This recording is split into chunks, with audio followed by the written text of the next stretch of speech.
All right, here we are, pretty well done with the Silverado. My job was just to fashion him up a bed and fix the frame. As you can see, the frame's repaired. It'll be a wooden bed, 2 by 8 10 treated lumber around the hitch. Put welded in some angle for the wood to bolt to. I'll lay in that lip. A little headache rack here, and there'll be some wood here.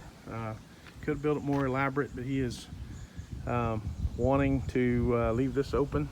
I guess he's putting some kind of a decal up there for his lawn care business, and then, like I said, this will all get lumber, and back bumper's done. Like I said, part of my job was not to paint it or undercoat it, but I had a little bit left, so I sprayed some of what I had. The rest of that's up to him.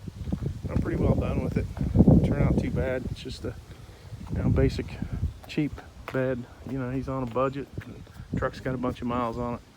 Wouldn't make sense to build a $5,000 flatbed on it. Just trying to get by cheap and get a little bit more life out of the truck, and I think we've achieved that. I'm fairly certain you could put anything you want in there now. Anything the truck would pull, the frame and the hitch will handle.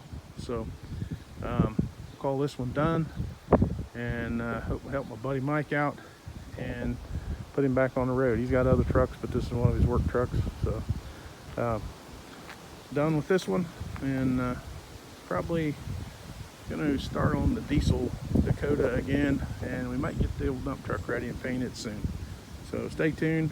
We got plenty of work to do this summer, so pitter patter.